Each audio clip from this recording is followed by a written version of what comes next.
I've asked for this time because honestly, I didn't know how I could say this in front of you, in front of an arena full of people, in front of my fans who stood beside me throughout the entirety of this last rodeo.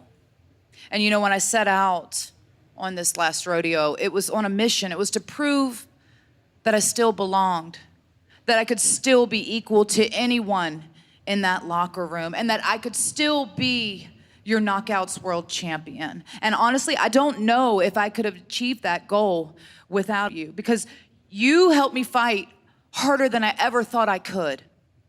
You know, the reality is that every champion knows that there comes a time when there is a competitor, a champion that's a little hungrier, a little stronger, a little faster, hell, even a little better than you, that wants to knock you off the mountain. And I would have been honored had it been any of those knockouts back there. But what I can't stomach and what I can't handle is time. You know, and we all have our 15 minutes of fame, and I'd like to take a couple of my 15 minutes to talk about the rights and the wrongs in the world of professional wrestling. And it is for the WWE Championship. This match is for the ECW World Heavyweight Championship. The World Heavyweight Championship. The match and new NWA Heavyweight Champion. We appreciate you guys coming out and taking your time to support women's wrestling in America. This match is for the AWA World Heavyweight Wrestling Championship. Welcome, ladies and gentlemen, to another edition of the Rights and Wrongs of Pro Wrestling. And this is your host, Mr. Green. How are you? And thank you for tuning in. We are moving along in the world of professional wrestling, or more specifically, women's wrestling. Of course, you're listening to the Pro Wrestling Podcast, but this is the Women's Pro Wrestling Network. So we get a little bit of that. Specifically, this is going to be a WoW review, as anybody that's clicked this would already know, but I'm going to include a couple of other little items that have popped up in the pro wrestling world, because you never know. There's always something that's going on that needs to be shared and that people would probably find interesting, or at least, at the very least, want to view or what have you. Speaking of something that you might want to view, if you happen to be in Los Angeles on June 25th, so you got a little bit of time, even if you're not there. If you want to plan your trip, there is an event being put on by Ultimate Women of Wrestling, the UWW. It is UWW Heatwave. That'll be taking place on the 25th in Los Angeles at the Globe Theater. You can go on. Well, actually, I don't think that tickets have they gone on sale yet. You know what? You should go onto their website. Not their website. Go to the Instagram page, Ultimate Women of Wrestling, and you can see that. I actually believe the tickets went on sale on the 13th. So that you should be able to pick them up now if you are wanting to go. Like I said, you got enough time as of this recording to go and plan or prepare or get yourself and your trip together. It might be an event of a lifetime if you are a fan of women's wrestling, because you got a couple of names there that you may know and you may want to, sit and watch live. I certainly want to sit and watch them live. Some of them that are going to be there are Miranda Alizé, Katie Forbes, who was formerly of WoW. I forget what her name was while she was on there, but Katie Forbes was on there.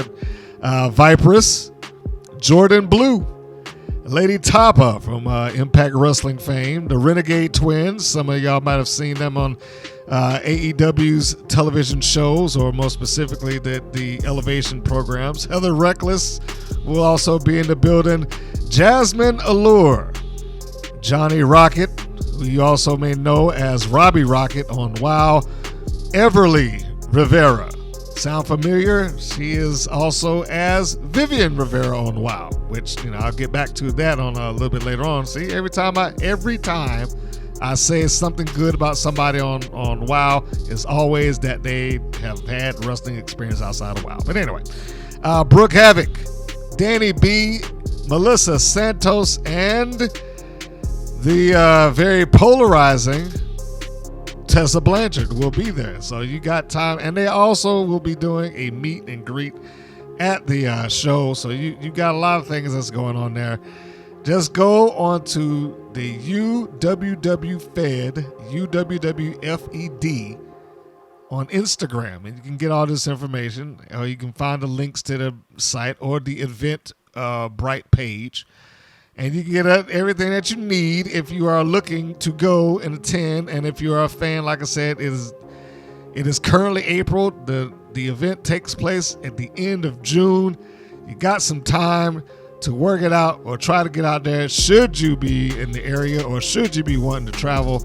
That sounds like a destination place to go. Ultimate Women of Wrestling, Sunday, June 25th at the Globe Theater on South Broadway, 740 South Broadway in Los Angeles. And Melissa Santos will be there too. If I did not say her, she will be doing the ring announcings. I guess she's found another location to carry on. It'd be interesting that Ultimate Women of Wrestling are basically walking into WOW's turf. I mean, they're already in Las Vegas. They're pretty close as it is, but they're going into L.A. I mean, I would think that would be more expensive to be doing a road show in Los Angeles, but I'm not sure of the economics between running a program or running a promotion in Vegas versus Los Angeles, so I'll just move on with that. But needless to say, if you're interested in it, look it up, check it out. And you may, find motivation to go. I'm certainly thinking about it. Before we get into WOW, again, as I'm recording this, there has been a relinquishing of a championship by one hardcore country, Mickie James, who was up until this point the Impact Women's World Champion. I mean, I know they've changed the name slightly since. What did they have before? It was the Impact Knockouts World Championship. So I think it's still referred to as that. So, as I recall, I think she was preparing for a match last month against Jordan Grace to defend the championship. Now I forget the specific event, but she was unable to do it because she was injured, that being Mickie James. I want to make sure I'm clear about who I'm talking about. And so that match with Jordan Grace essentially became a number one contenders match. But the idea there was that Mickie James was saying this in front of the management. She wasn't really sure about the depth of her injuries. So it came down to them basically saying, all right, look, Jordan Grace will wrestle whomever it was, I can't remember right now, to solidify her number one contendership. This is not a number one contendership match. And if she goes and you're still healthy, she would walk in as number one contender. She would get that championship match right then, that night. If she goes and you cannot do it, then we will take another number one, another top contender or former champion, or however they phrased it, and then we will put them in the ring against Jordan if she manages to go, which she did. And that will then become the championship match. And Mickie James would then relinquish the title. She said, she couldn't hold it past this. I think it was already heading into 30 days at the point of that recording. So we fast forward to now, where it is right before Rebellion. Mickie James is not medically cleared. And what they did, and I thought they did a very good job of this, is Mickie came out in front of an empty arena. And I don't know if the reasons that she said during the interview were legit, or whether this was just a case of, hey, look, we can't get you in here now while it's empty and there are no fans. We need to make up something. I don't know. Either way, it worked out. It worked out pretty good, because she started off with, look, I don't think I would have been able to do this standing in front of you people. Like, she was emotional.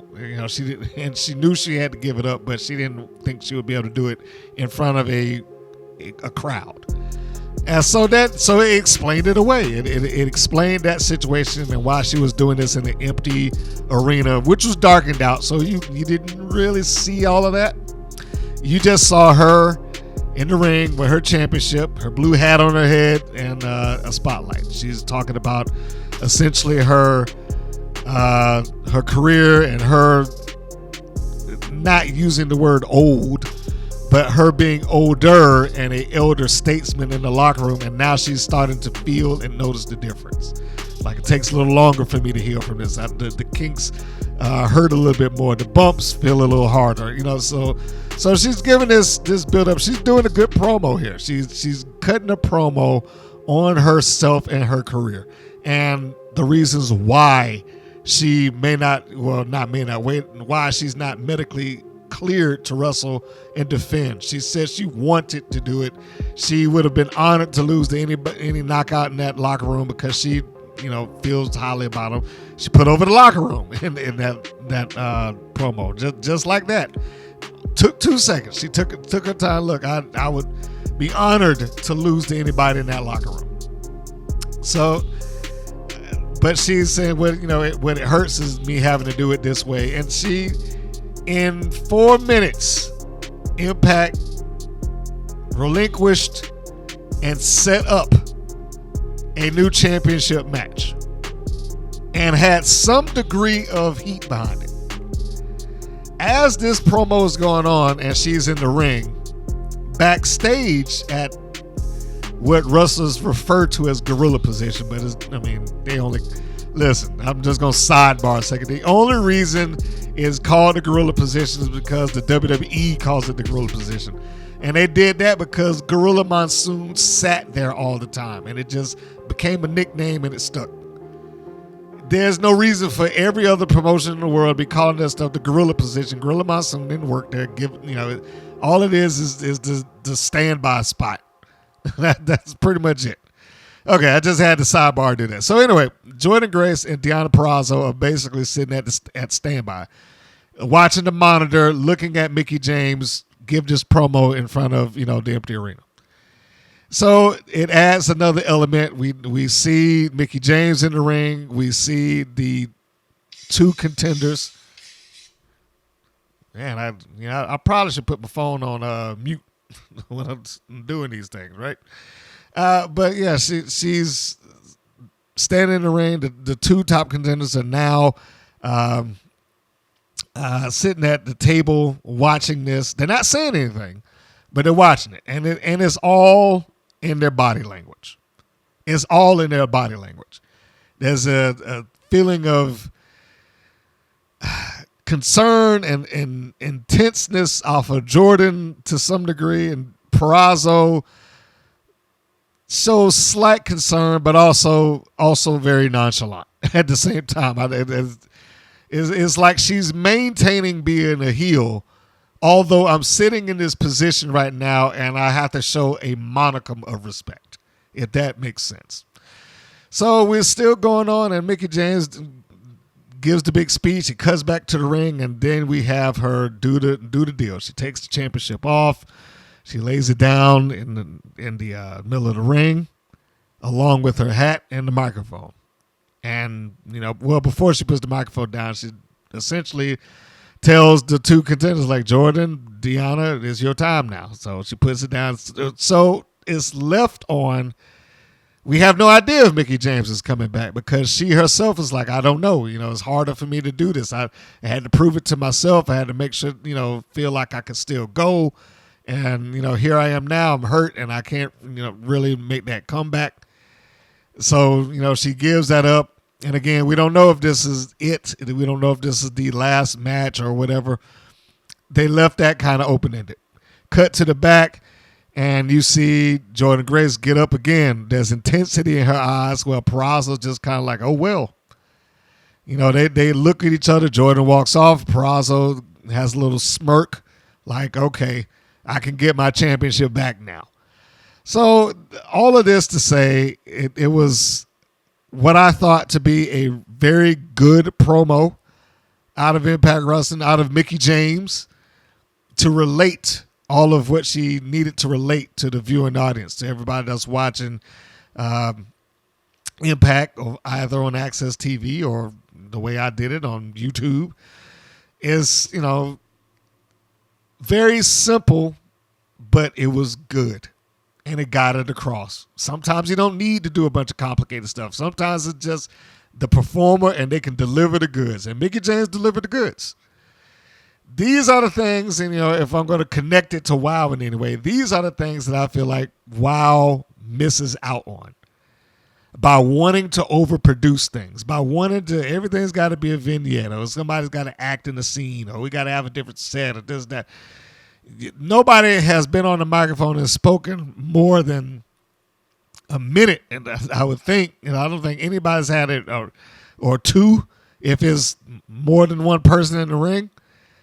But that they don't really, not all of them. I don't want to group everybody together. Some you could feel that they got a better promo waiting underneath if they just had a chance to do it, but they haven't had a chance. You're not going to get a 4-minute segment or nearly 5-minute segment dedicated to somebody just talking on WoW. But sometimes those segments where it's just the person talking to you, the audience, sometimes it works. Sometimes it connects, and it doesn't require you doing a bunch of different things or overdoing it, I should say. Or having to be in a documentary setting or something like that. Sometimes the sports setting works. The simple sports. Give me a microphone and let them go out there and tell their story. But we don't get that. Before I completely go into WoW, I want to just jump back on Mickie James just for a second, at least the topic of Mickie James. I want to jump back on that. First, being that I believe that's a legitimate injury, you hate to hear that. It's certainly one of the hallmark performances in women's wrestling over the last 20 years, easily. And I think it needs to be said that she probably did more for Impact Wrestling as let me phrase this right. She used her power within Impact Wrestling to help Impact Wrestling more so than anybody else in that company up until this point. Keep in mind, I know some people may not know this. Her national wrestling career began with Impact, TNA Wrestling at the time, or more specifically, NWA TNA. That was where she was first known. Now, there was no women's division, but that was where she was pretty much first seen as Alexis Lurie, as part of the flock. I think it was Raven's Flock at the time. It was either the Flock or the Gathering. Every location has a different name. I think it was the Gathering. And she was Alexis Lurie as part of his Gathering.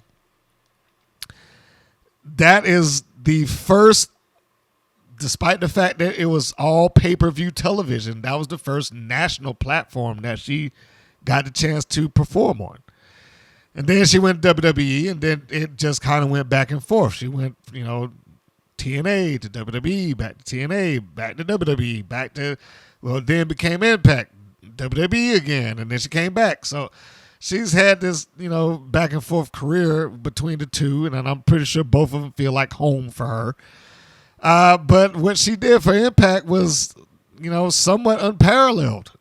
And she should get some praise or applause for it. The fact that she took place in the Royal Rumble in the WWE event while she was a contracted Impact Wrestling performer as its champion, going on their premium live event / pay-per-view, wearing the Impact Knockouts Championship, and it being introduced as such. Basically she gave the Impact version of Mickie James on WWE television with the Impact Championship. And she got like backstage interview time. And every time she was in front of that camera with them backstage, she made sure to have that championship belt, the Knockouts title, within camera shot.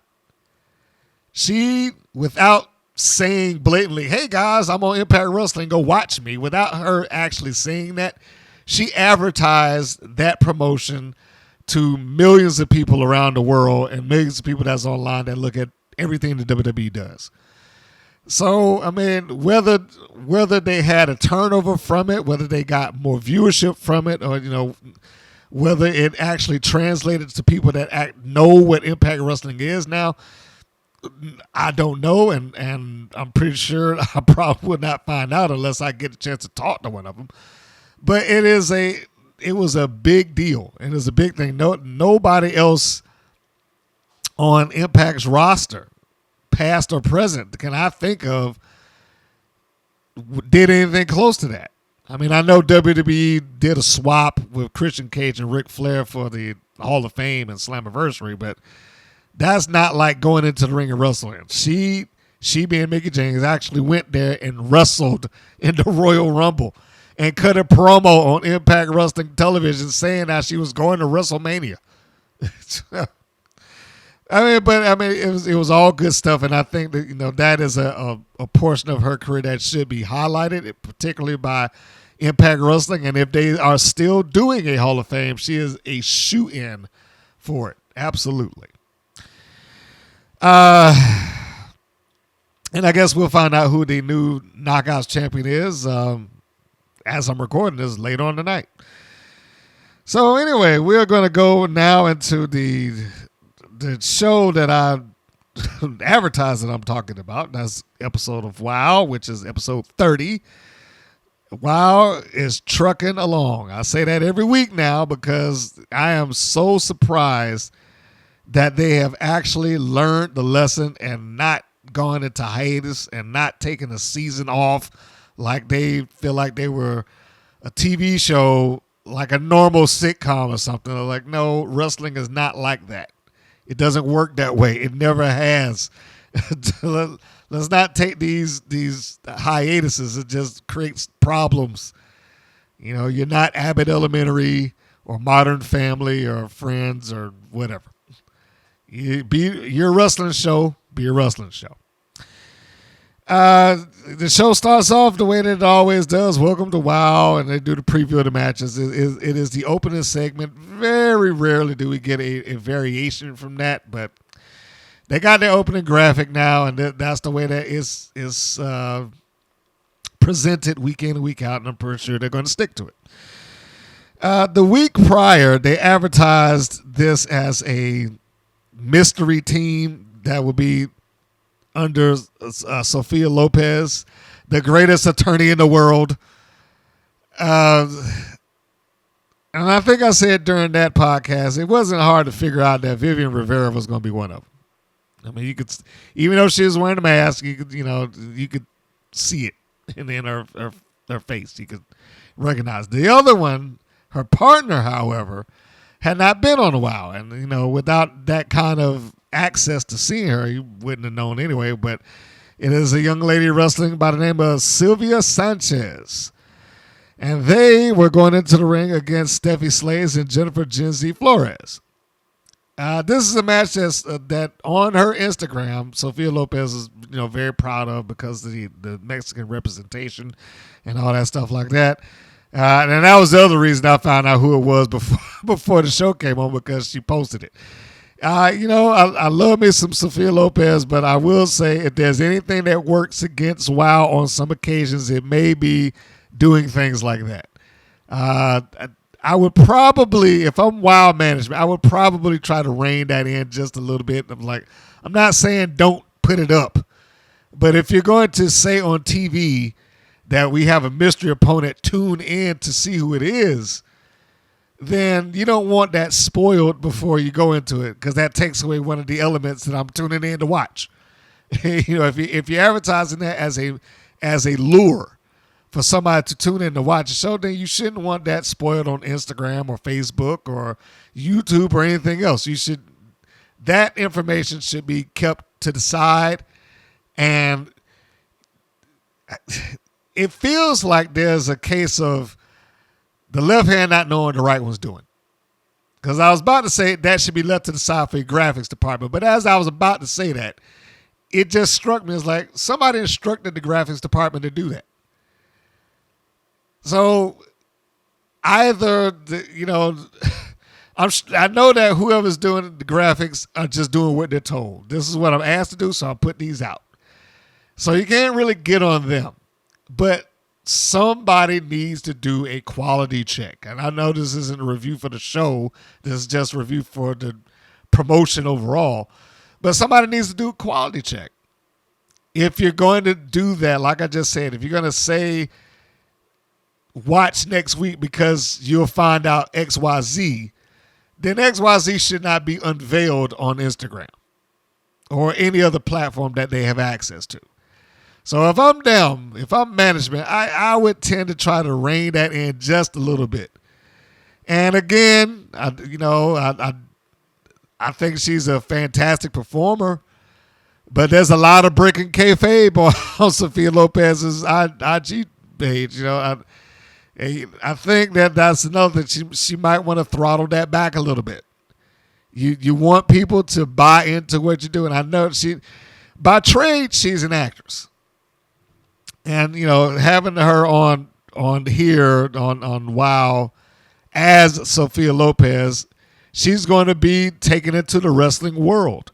People are going to identify with her as Sophia Lopez. It's kind of the same thing as, what was it? The guy, he was on Lucha Underground. I know somebody out there is probably screaming like, is so-and-so. Gosh, I can't even think his name. It's like on the tip of my tongue. But it'll hit me later. So I'm just going to keep saying what I'm saying. I know he went over to MLW for a little while. But the guy that was their lead matchmaker and whatnot, he was an actor, right? He was an actor, but he did the role so well. And for the time that he did it, people started to identify with him as that. Which explains why he got hired at MLW, because people start to identify with him as that. He could probably go to a couple of different wrestling promotions and independents and whatnot at this point and sell himself as, pretty much the way that Teddy Long has. As, hey, I could be a personality for the show or a matchmaker or this, that, and the other. At this point, he probably can because he at least has TV exposure. Same thing with Sophia Lopez. At some point, this is probably I would assume the most amount of constant exposure that she's had on, television or movies or streaming or what have you. So I'm going to also follow that assumption with fans or anybody who's watching are going to more likely identify with her as Sophia Lopez rather than her true life self. When you start identifying with that, you don't want the illusion broken. It's not the same thing as Jennifer Aniston playing Rachel Green, because people know that they get into the show for 30 minutes, but they turn it off and they understand that she's Jennifer Aniston. Well, some people don't, but for the most part, they understand that this is the actress playing this part. And yes, wrestling has pulled the curtain way back now, and they understand that this is mostly performance. But you can still get something out of people when you cover it up a little bit. I'm not saying that you can change it all or get everybody back to where they believe things again. I'm not saying that. But you can certainly not advertise that, hey, behind the scenes, I'm perfectly fine with the person that you just saw me cheat against, in the ring. That type of thing. So, I just had to put that out. So, I got a lot off of talking I didn't even get into the match. Good grief. All right. But Vivian Rivera and Sylvia Sanchez, I just talked about how I thought Rivera was turned out to be a good worker, and she cut this, it was a brief promo in episode 25, which I hated that episode, but I loved her promo. And I was saying previously on one of these shows that I think that she's got something that she could do more. She could wrestle a little bit and work out who she is and how she, matches up and blah, blah, blah. And lo and behold, she's already on the independents as Everly Rivera. what I said earlier. Every time I find somebody on that show that I get genuinely impressed with, that I haven't seen already, and I'm like, oh man, they could do something with this person. They could really get something out of it. I find out they actually were on the independent somewhere. I feel a running theme here. I feel a theme happening. Okay. So anyway, there was so much wrapped up in this. Not even in the match. So much. Sophia Lopez comes out and she is the first one in before her team. She's doing the Sophia Lopez thing. She's walking on the ring, smiling, waving, and shaking some hands even. This is one thing that I would say the persona of Sophia Lopez probably should no longer do. And here's the reason why. And I don't know if you're out there listening, Sophia, but here's the reasons why. And you can take that to management and see if they agree. The casual viewer does not understand where you're going. That's the root answer. The elaborate answer is this. This either has to go one of two ways. You're a heel manager, and you're coming out and you're smiling, you're lovely, you're shaking hands, you wave, dressed nice. All of that package is something that people would gravitate towards and like and want to shake hands with and whatnot. But then later on in the match, it completely turns and starts to cheat. If this is a case of Sophia Lopez trying to be disingenuous to fans when she comes out and pretend like she likes them and pretend like I'm a good person, then the portrayal of that needs to be stronger. It needs to be understood by some of those fans that you're being disingenuous. Now, there's a couple of ways to do it, but if that is the point that why I was trying to relate, then it needs to have something to show that you're just saying this for whatever reasons. Like, and they probably need to establish why are you being disingenuous? For what reason? What do you have to gain off of doing that? A good example to go back to is during the Monday Night Wars when Lex Luger he's Sting's friend actually, and he was Sting's friend on TV, but he was still a heel. And Sting didn't see it and or want to believe it. And you had these scenes where Lex would come out and he would be shaking hands and slapping the hands with the fans and everything like that, as long as he was side by side with Sting and in Sting's sight and his peripheral view. The second Sting was out of his sight, he just would roll his eyes and he would immediately stop shaking hands and push aside and just like, no, I don't want to shake hands with you. Ooh, you're disgusting. Don't touch me. Stuff like that. But then Sting would turn around and he popped the baby face back on. He'd be glowing and he'd like, yeah, and go slapping hands and shaking. And he would just immediately turn around. You knew that he didn't care. You knew that he was being completely phony and disingenuous. Something along those lines where it's evident and they get the point. That would make more sense. If that can't happen, they probably just need to have Lopez come out there and just be the heel. If it's going to be more elaborate, it should be evident because the average person doesn't get it. They don't understand. They look at it as like, why is she cheating? I mean, I literally heard this. They're like, what is she? Wasn't she just shaking, talking to the fans and all this? I thought she was the good guy. It's like they don't understand.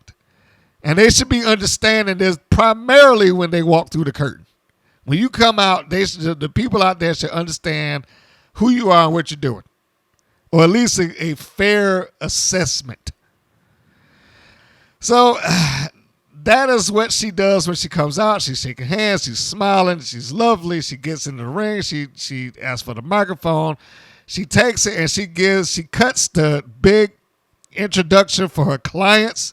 After she introduces herself as the greatest attorney in the world, my clients Vivian Rivera and Sylvia Sanchez, and they come out and they got the similar looks, not identical. They don't have the same color scheme, but basically kind of a similar I was going to say body type. Not body type, but the outfit. I don't know why I couldn't get that word out. But anyway, yeah, similar outfits.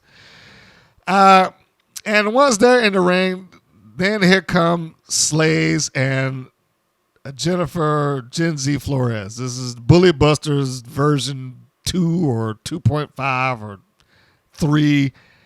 I still don't understand why they broke up the Bully Busters for them to only go right back into tag team wrestling every chance they get. It just doesn't seem like it makes a lot of sense to me. Anyhow, and let me clarify and say, when I say that they have similar outfits, I mean like the shorts and the not quite a singlet, but not full tights either. And I mean they still have to change it up a little bit for it to be identical and look more like a team, but it's close enough. Flores and Gen Z. Flores and Slays did look good together as a team also. I don't think they tried, but they got the similar look. They had the purple trim and the all purple outfit and the purple trim for Slays. Yeah, I mean, it kind of worked. Believe it or not. So they get in here, and there's some talented people in the ring, but for whatever reason, it kind of started like choreographed tumbling. Like, it didn't seem as if that they were really trying to win something so much as, okay, I do this, you do that, I'll flip you, you flip me. It just...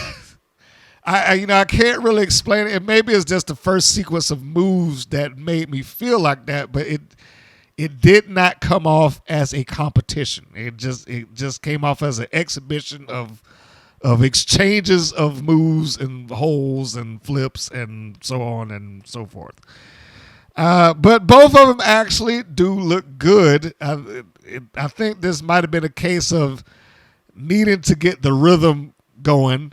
And sometimes I think maybe the instructions that they're getting from their producer, their agent, their management, whatever you want to call them in the back, might be hindering some of them too. Because when you see a few of them on the independents, they actually work better. They work faster. They seem more convincing. So I don't know what it is with the WoW environment, other than maybe the instructions that they might be getting that would stop them from doing it, but. It still works. I guess.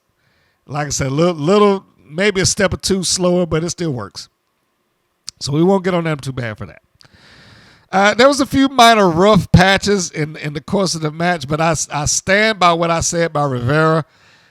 She just seems to have a natural inclination for this. I mean, maybe it's not natural. Maybe it's during her time as Everly that it just comes out. But she feels like she is very comfortable there. Sanchez, I didn't get anything. I didn't get any bad vibes off anybody in this match, really. And I can say that about Steffi Slays too. It's taken her a while to get to where she is. I still believe that Slays should probably hit the independents. I mean, look, there's more and more people on that roster that are in the indies than not, and I'm sure if she asked 2 or 3 of them, like, hey, look, can I come to a show with you or something like Everly Rivera? I'm sure she asked a few of them, like, hey, maybe we can work a match there. I was like, just so she can get the experience and get comfortable. That it would, they probably wouldn't turn it down, the promoters. But all of that to say is that she is getting better also. Maybe it's the company that she's keeping. That happens. And you need to do that. You need to wrestle or work with people that are better than you so that you will get better at it. And it needs to happen more often, and it needs to happen in front of people. So you can understand it and you can learn it. So anyhow, like I said, a few rough spots, but otherwise, it was good, and it got better as it progressed. And it needs to be pointed out, even though like I just said, not Rivera, Lopez is not consistent with her portrayal on screen. She is embracing this manager thing. That is one of the things that I've said across the board from all three. And I guess we'll include Mesmer in that too, since she's now joined the management side of things, more or less.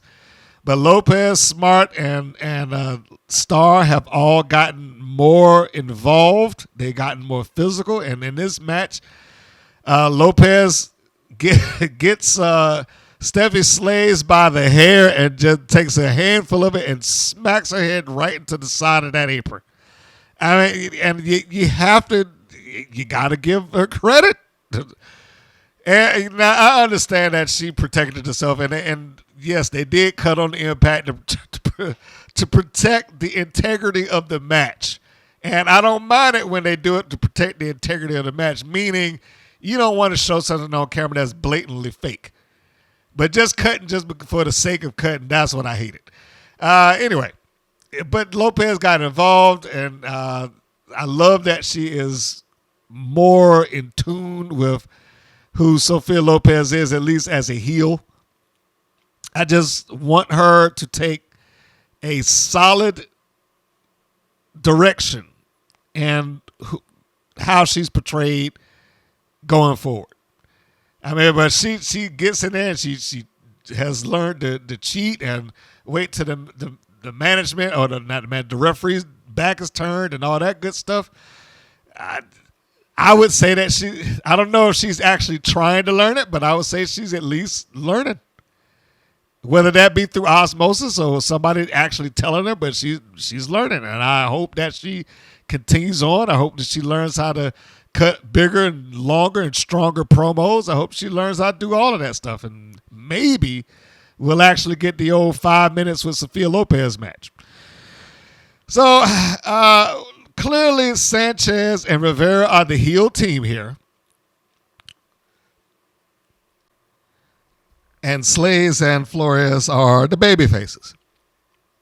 I mean, you can look at them, tell them. And again, that's one thing that you can get from Steffi Slays and Flores from the moment they come out. And you have to give credit for that. They make it clear you're cheering for us. It's evident in everything that they do. It's evident from the smile to the body language to their interaction with the fans. And you know that's exactly what they need. So during the match, the heat gets put on Steffi. She is nominally the one that is coming up short and in the tag team matches. And I don't mean that she's beaten up on all the time, but she's usually the one that the heels start to whooping up. What else can we say? They get the heat on her. But Flores comes in after the hot tag. She does the House of Fire deal, trying to take them both down. She's taking on them both for a little while. She is doing well, but then of course I almost say the heels cut her off, but there was a missed spot. She tried to go for the elbow, misses the elbow, and I should say Flores tries to go for an elbow on Sylvia. She misses that elbow, so it wasn't really a cutoff so much as a misstep on the babyface. I don't know if this was a botch or maybe it was just a miscue or the timing was off or something like that, but there was a downward spiral spot that Sanchez did to Flores, but it's like she took a stutter step or wasn't ready or something like that, like she had to pause but then do it real quick. You can see it on YouTube, and you'll see what I'm talking about. But yeah, I couldn't tell. It felt like a botch, but it didn't do anything to hurt the match. So we can say that. Flores saves herself from a double suplex by coming out of it and turning it to a double neck breaker on both. It's getting the names on both Sanchez and Rivera. So now we got Slays who's come back in and she's attempting to do the House of Fire deal. The heels do cut her off. And now we got the double team spot. Both of the babyfaces go into the ropes. Again, Lopez gets down and cheats. He hooks the leg and stops Flores from going backwards. So good job by Lopez. That sets her up for a gory buster following her partner Slays getting put down. It was a nice finish. Different because the gory buster, I don't know if anybody knows what it is, but it's basically you picking your opponent up like a, what's the move that Tara, the Widowmaker. It's almost like that, except you flip your opponent out into like a flapjack position in reverse. Sanchez put Steffi Slays down on the mat. After Lopez hooks the leg of Flores, you see what I mean about the names? That's why I'm talking slow. So after she hooks the leg of Flores and distracts her, that's when Rivera gets her up in the gory buster. She turns and she flapjacks her down on top of Steffi Slays, like right on the stomach. This is a good impact. Flores rolls off and hits the floor, and the heels score the win. This was a good match. I mean, it was slow at points, but I can't say it's bad or anything like that because the heels won relatively clean, but not really. You know what I mean? Lopez did what she did, and she did it through, working behind the ref's back, which was good. And there's the argument that they didn't use any illegal objects or anything like that. There's that argument because all four people shouldn't have been in the ring anyway, right? So it works within a wrestling logic sense if you want to take the side of the babyface and say that, hey, they cheated. It was too many people in the ring. She hooked my leg, this, that, and the other. Or you could take the side of the heel, as what I just said. They could have an argument kind of rooted in truth. Well, she should have been out of the ring. I didn't do anything illegal. The ref didn't see me do anything, that type of thing. But it was a nice finish. And innovative, I think. I haven't seen anybody do one like that before. So good deal on them. Next segment was setting up for the upcoming match for the rest of the show, which is what they kind of tend to always do. Segment after that, the following segment, which is a 5, we have a tag team match. It is Reina Del Rey and Wrecking Ball tagging up for some reason against the Heavy Metal Sisters. Now, the last time we saw Wrecking Ball and Reina Del Rey in the ring together, they were facing off against each other. I do not have a problem with opponents becoming partners becoming opponents. That's wrestling. It's happened forever, and it's going to keep happening. But what I would have liked is some kind of explanation, at least from them, as to why we're doing this now. Like there was the last we saw, Wrecking Ball was a heel. She was with Sophia Lopez. She, basically part of her thing. And then you add to the fact that last time that she was in a ring with Del Rey, they were fighting each other. And not only did they fight each other, they fought each other to a no contest. So, why? Why? If they want, to explain this, I don't think it would be that difficult. It's been done before. Dr. Death Steve Williams, Terry Bam Bam Gordy. Who was your toughest opponent? Doc Bam Bam was. But who was your toughest opponent? Terry Doc was. Well, it's natural that we teamed. It became a natural thing that we teamed up. We could barely take each other. Who could be able to take us together? I mean, that's all it takes. And it could have been just that. Hey, look, we fought each other to the point that we beat respect into each other. This is easily the toughest person I ever fought, and she could say the same thing about her. And so we just thought it was only natural that we team up.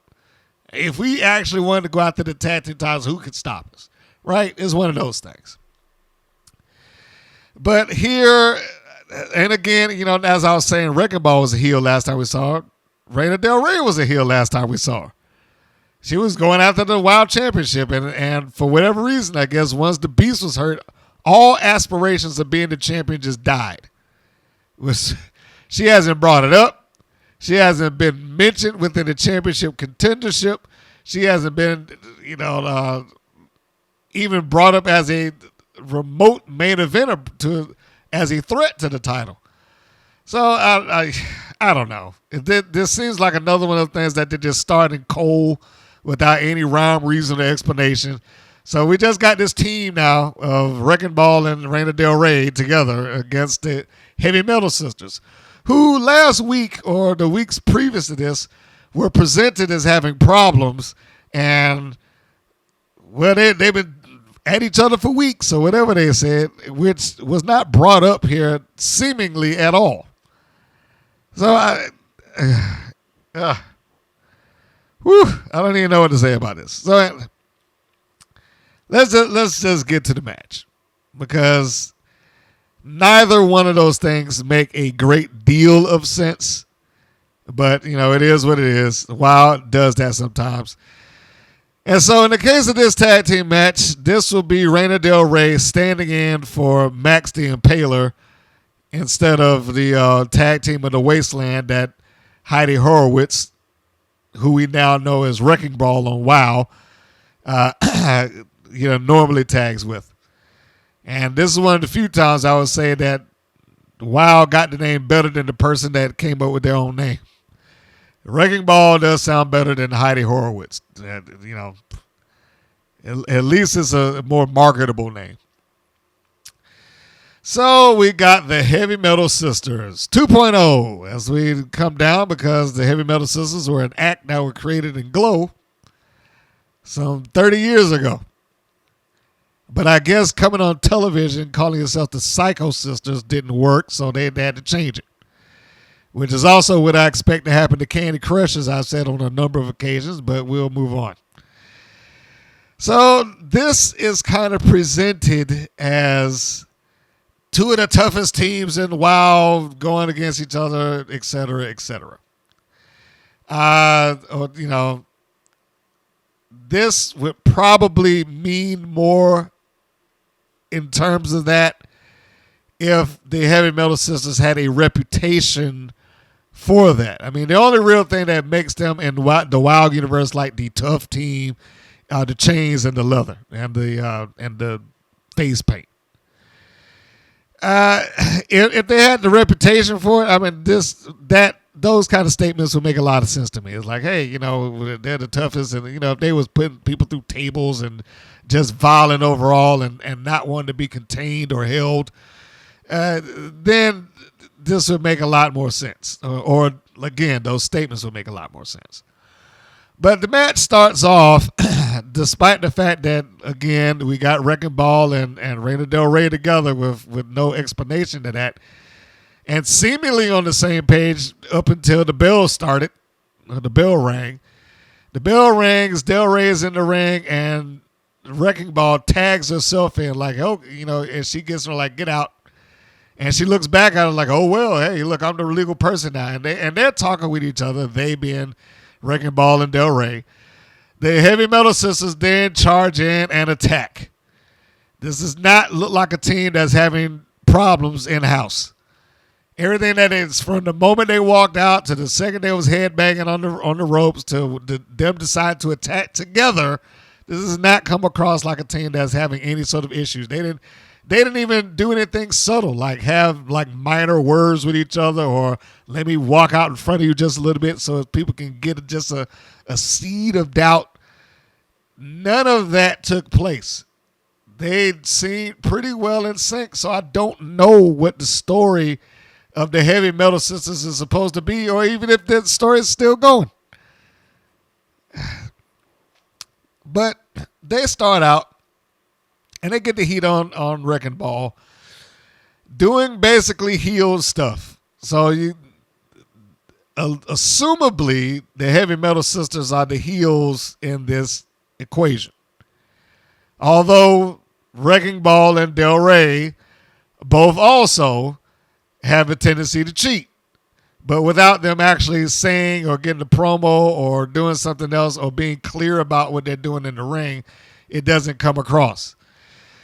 Now, Wrecking Ball and Del Rey in this instance are kind of portrayed or presented as the tough equivalents of the Heavy Metal Sisters. As you know, the Wrecking Ball's in there, she's shaking the punches off and stuff like that. And they're just, you know, kind of bullying each other around. It's kind of given that they are the team that can stand up to them, them being the Heavy Metal Sisters. Again, if that was the story they're trying to tell, I wish it would have been, you know, a little bit more build to it, or seeing the Heavy Metal Sisters be more violent, you know, tables and chairs and, you know, just stuff like that. That would help make the case for the sisters being as rough and tough as the commentators try to make them out to be. So this keeps going, and the match has been fine, and there's really not a lot of problems match-wise. This is what I'm talking about. No real botches and, you know, stuff like that. Nothing crazy going on. And at some point, all 4 members get back into the ring. And then now we got the whole just, you know, open brawl thing. And once that happens, then Mesmer comes in, and Mesmer looks like a little kid trying to attack an adult.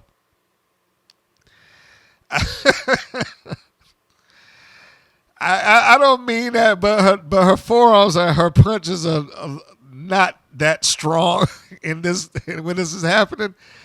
So that's what when it looks at us, you see her come up at the end of the match, and she's charging that door, and she's firing off these like forearm shots, and she just looks like, let go of my mom. You know. I'm sorry. Yeah, I cracked myself up with that one. But anyway, yeah, that's what happens. Now all of this takes place after a rough bump. And, you know, those referees there, they have to sell this like it's a big thing. So, you know, in order to sell the idea that this woman just knocked me out, which actually in this instance wouldn't be that difficult to buy.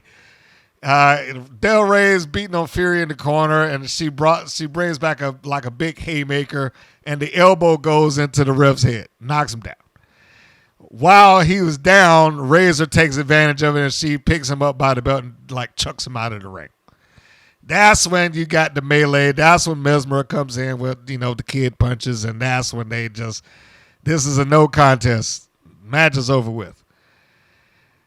Next point of criticism, David McClain is doing too much. I've said this a couple of times now. The match is thrown out, and the announcement is made. And who's making the announcement? Not the ring announcer, but David McClain. It's like, let them do their job.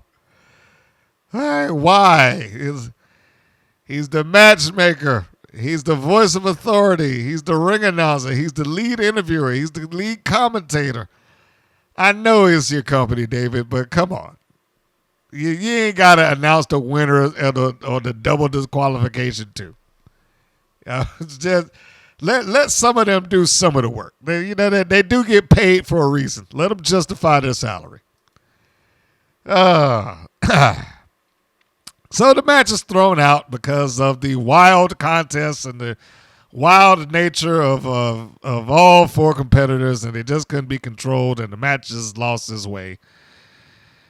We go to another tag team match. This is a very tag team heavy episode of the show. I don't have a problem with tag teams, but, you know, it was a little heavy on this one.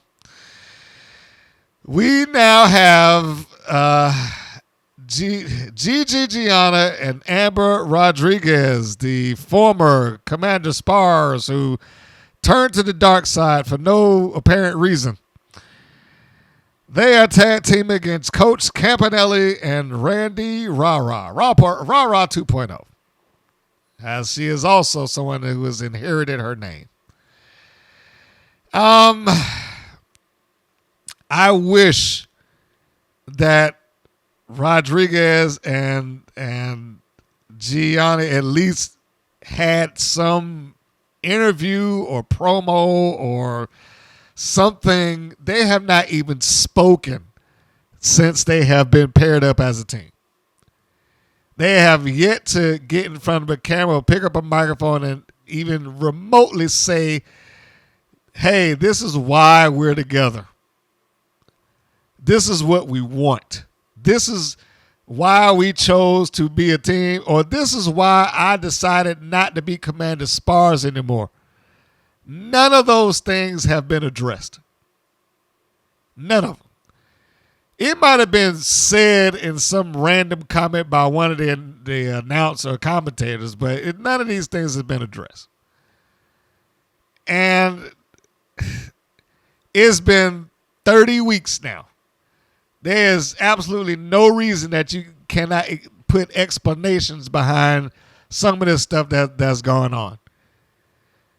You know, like I said, GiGi, Gianni, and Rodriguez, I preferred the original pairing of Gambino and Gianni.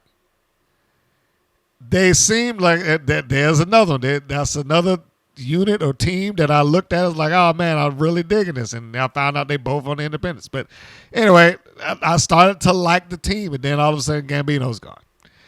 And now she's replaced with Rodriguez. Now the team isn't bad. They are, they're not bad, and I think they could get something, but I at least want to know what the team's motivations are. And they haven't done any of this. They can't get over as a team for people to care about them or dislike them for that matter if they don't have anything that they're talking about or they don't explain anything. So anyhow, this match, we got Campanelli and Rara, who are the former tag team champions. The story now seems to be the slow dive, I guess, of Rara into being a heel. Since the original assumed story, I don't know if that was what they were going to do, so I'm going to say assumed, never really took place. That being Campanelli turning on Rara, over talking her and all that stuff like that. That seems not to be happening, or at least not yet. So it now seems like Rara is enjoying the concept of being a heel. And I forgot to say, there was a segment that existed before this. I call it the Whatever It Takes segment. And then the Whatever It Takes segment is Rara and Campanelli back, like in the dressing room by the mirrors. They're having their conversation. And, that's when Campanelli's like, yeah, you do whatever it takes to win, whatever it takes. And Rara's like, I got to admit something to you. It was kind of fun doing what we did last week. And Campanelli's like, what are you talking about? Using the mirrors on the twins or winning? And Rara's like, both. And that's when it's like, okay, well, just remember, that's what we do, whatever it takes. So now that's the setup for this. So, you have to give the show format credit, and that it did set the tone for what is happening. If you're looking at this on YouTube, however, this will make no sense to you because they remove all the segments from the show. They'll upload all the matches, but they remove every segment the show has. So if you're seeing Rara cheating there, which she does, it's just going to look like she's cheating for some unknown reason.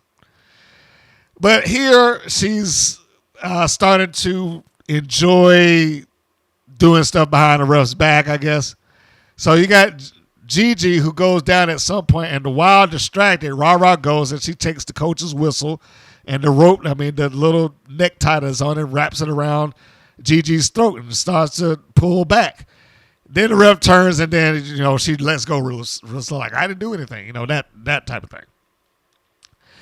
So we have that. That is the internal storyline here. And I would say is probably the only real storyline, angle, or something that has taken place in the show so far.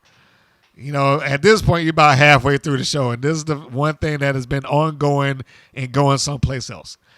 So you've got the tag match going on. For some reason, they decide to put the camera on Dave McClain as he tells them about AJ Mendez's muscles, and so I guess they just wanted to show that off.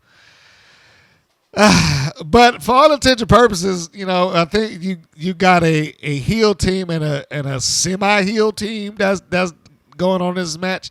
It works just because, you know, they're still in the middle of telling it, so you got to let that play itself out. But I still stand on they need to come back and they got to do something with Gianni and Rodriguez to at least establish the team. So anyway, at the end, we get Campanelli in the ring. And she's, you know, cleans house, et cetera, et cetera. And now we're setting up Rodriguez, who's the person that she's in the ring with, for the big coup de grace that Campanelli and Rara like to do, which is their cannonball, or their version of the cannonball off the top rope. The assisted cannonball, you know, Campanelli helps. She pulls Rara down. They bring her on top of Rodriguez, and she, bam, nails her in the guts with the old senton bomb. And 1, 2, 3, they win. Campanelli and Rara continue to win. And I guess outside of the champions hadn't really lost. This is another loss for Gianni and Rodriguez. All the more reason that they need to speak or do something of some merit that lets people know who they are and why they're on this show. Because all they have been is just the whipping children to every other tag team they get in the ring with. From the moment that they've been formed till now. At the end, they cut another promo. The winners, Coach Campanelli, well, I should say Coach Campanelli cuts promo because she barely lets Rara speak. But it's basically reiterating the same thing saw in the vignette backstage. It's another whatever it takes promo. So we got the seeds planted. We know that they're pushing towards this. We will see where it goes. Match was fine. It's the only one in the show that had some level of direction that was going forward with something. So, yeah, that's the best I can say for it. It stands up until this point. It stood alone in that. We go to the main event and the last match of the show, which is Leah Makona and Penelope Pink with Lana Star. So,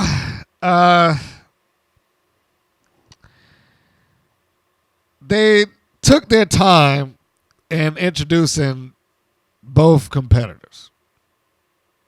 I think we need to start with that.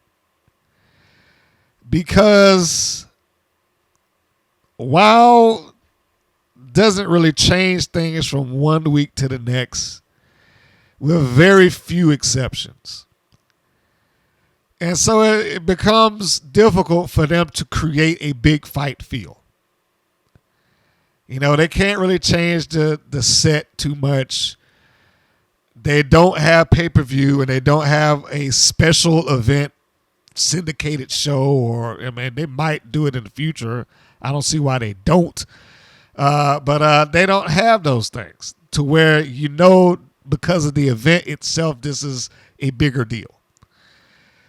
Having, you know, and it's a minor thing, but having your competitors come out like that with the kind of delayed response and more interaction with the crowd and able to soak up the adulation and the music and the spotlight and all that stuff like that. As they do all four corners and the ring announcer announces their name, it does give it a little bit something extra. You know, like I said, they can't replicate the big fight feel in total, but that does help. It helps with the big fight feel. And for their championship, it should be a big fight feel. they should, this should be the thing that they are working to make feel important. So when people hear it's going to be a championship match on WoW, they know they're going to get something good. I think they have to work on that further, but we'll get to that in a minute. So they do the whole introduction thing, and Lana Star's coming out with Penelope Pink. I have to say, again, that the pairing looks good. Is a very natural pairing. We'll put it that way. It may be the best pairing that Lana Star has had in the time that she's been in the WoW, and some of that's because she's got more time with her. Because even though Team Blondage, when in the unaired season of WoW, got together and they visually looked good, she still kind of was like a third wheel to that. She couldn't wrestle the way that they presented her as being able to wrestle. So it was, just little things like that. So anyway, now we're going to get into the match. Penelope Pink, Leia McCona for the main event of the night. This is not a long match. Let's start with that. So you're not going to get some 10, 15, 20-minute classic off of the girls this night. I'm not going to say that they can't. I'm sure that they can, in fact, but I said at the beginning, WoW is a pretty formatted show, and they don't really break format all that much, if ever. But fortunately for them, they got two people in the ring that are capable of delivering a good showing, McCona and Penelope Pink.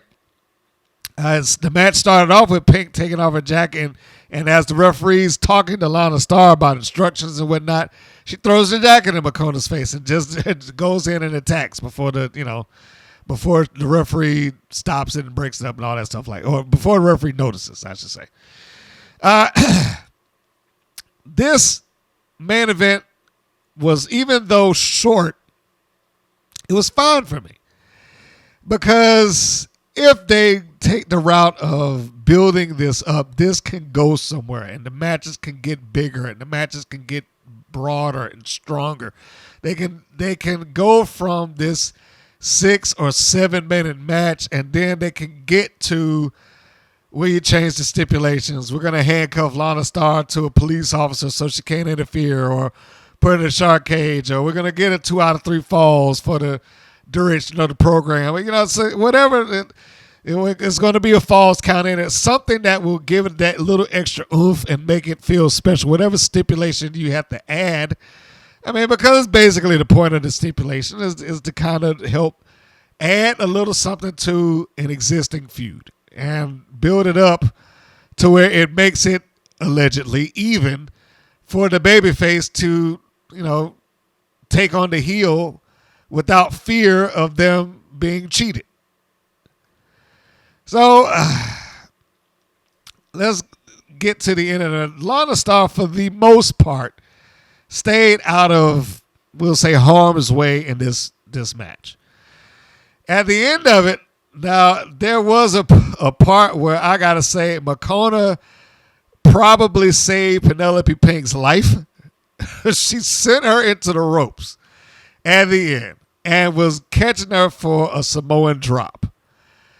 But the way Penelope Pink came up on her shoulders, she lunged up and almost overshot McCona's shoulders. And I'm begging you, go and look at this. If for nothing else, look at it for that moment. She lunges up and catches and almost slides completely over McCona's shoulders. Just like one side off to the next. But McCona catches her. You can see she hooks the leg and stops her from going too far with it, and takes her down probably as safely as she could. Now, I'm sure Pink, her wrestling intuition came into play as well because she did tuck when Makona got a hold of her. But man, that could have been nasty. That could have been nasty. If she didn't catch her and turn her body just slightly to bring her down on her back. So she drops her. She drops her with the Samoan drop, goes for the cover. Pink gets out. And again, I don't mind that this match was relatively short in the grand scheme of pro wrestling, championships or championship matches. It provided that it builds to something bigger. So at the end, anyway, Pink is getting herself together and the referee's checking on it. But while she's doing that, of course, Makona's getting up and she's preparing for Pink to get back into the match. She's near the ropes. Lana Star grabs the ankle, yanks it, puts Makona down. Makona then, of course, what do? You turn and you face Lana. I was going to say the manager, but in this case, it's Lana Star. And she's like, what are you doing? And that's when Pink charges over there, grabs her with the roll-up, hooks the tights, sinks it in deep, sinks the roll-up in deep, and gets the win. And that's another one of those small wrestling things that you have to appreciate when it does take place. Because the way she has her rolled up and the way she has her tights, you could believe that the difference between her winning and losing was grabbing those trunks. Because it gave her that extra oomph and it pulled her down and it was able to hook and hold her the way that she needed to be held in order to win. And that was it. Pink got the quick win. She cheated to do it, and she survives with the championship. So this is why I'm like, if it goes further than this, if it's a return match, if it's okay, you did that, but it's because Lana Star, I need her either banned from ringside or handcuffed or something where she can't intervene, then I'm fine with it. I am perfectly okay with it if it goes somewhere beyond that. If they just drop it here, it's a missed opportunity. It's a big missed opportunity. But I did not go into the aftermath of the show. What happens after that, when Lana and Penelope roll out to ringside and basically hold their hands up, like, hey, we won. And Makona gets up in the ring. She is almost immediately clipped by Vicky Lynn McCoy, who is charging into ringside along with Miami's Sweet Heat. Good timing, really. Either good timing or a good edit or both. Because almost as soon as she was up on her feet, it seemed like she was already getting clipped. And the Fabulous Four come dropping bows and feet and kicks, on Lana Makona. This now brings out what we now know as the Island Dynasty, the Tonga Twins and Tiki Chamorro come out for the save. And this now activates a 4-person brawl on, I was going to say on the outside. It wasn't on the outside, but in the ring. So we got the Tonga Twins, Tiki Chamorro, and Leah Makona against Vicky Lynn McCoy, Miami's Sweet Heat, and Penelope Pink. I put down in my notes, jump off of a new angle, ? Because we could be revisiting an angle or two with the twins. Well, I should be more specific. We got 2 pairs of twins here. But we could be revisiting an angle with the Tonga Twins and Miami Sweet Heat, as that was the finals and the night that the Carlson Twins or the Heat went heel. We could be kicking off a new angle with Leah McCoy chasing for the championship. Or we could be revisiting them, the Fabulous Four, kind of bullying Chamorro a couple of several weeks ago when the twins, the Tonga twins, first started hanging with her and more or less protecting her. So, I mean, there's a lot of intertwining angles that are being presented here. And thumbs up for them. You know, maybe the first half of the show didn't have a lot of steam in terms of angles and storyline or, you know, continuing plots.